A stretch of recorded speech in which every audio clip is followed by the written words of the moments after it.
This one time, me and a group of friends decided to rob a bank. And after we picked up our AK... No.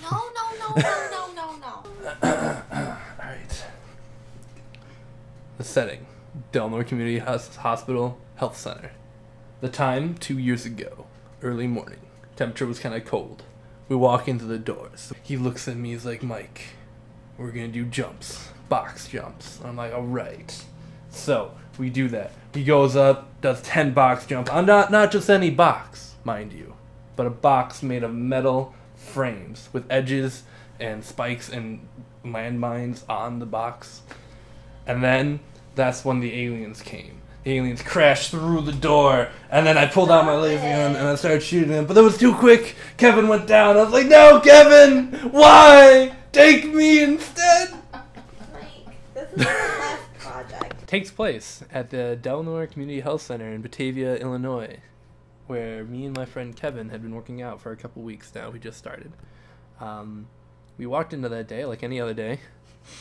As we walk through the big double doors, we go and check in at the front desk. We go down the locker room, change, and he wants to do some box jumps, where box jumps are where you have a box and you jump on it. It may seem weird, but whatever. And it was actually made of like a metal frame of a box. It wasn't actually a box, but a metal frame of one. We picked out one of the boxes. It was like a medium-sized box. And we moved it into the center of the gym around all the other workout equipment, into high-voltage ceilings. And we go ahead and get started.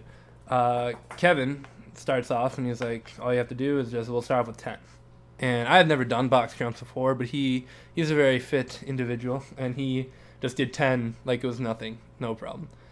And so I'm like, all right, I got this. My first jump, bam, shins right to the top of the metal frame. And so, I was in a lot of pain, but I'm like, all right, whatever, so I just kept going with it. I did 10 more, and the thing was I didn't notice it because I was wearing long track pants. I didn't notice that it was actually injured. And I didn't really notice the pain in my leg and my shin until we started running. Afterwards, we did some cardio after the box jumps, and like every time I would land on my foot, it would just kill. It was my left shin right in the middle was where I got hit. And so after we did like 1 or 2 laps, I just like, all right, this really hurts. I rolled up my pant leg, and there was like a gaping gash in my shin with no skin on it anymore, and it was like bleeding all down my leg into my sock, and like you could see the pus coming out. It was really gross. Luckily at the gym connected to the hospital, and so we just had somebody take a look at it, and they cleaned it up, put a bandage on it, and it was fine. Still have a scar on my leg. Do you want to see it? No. Oh,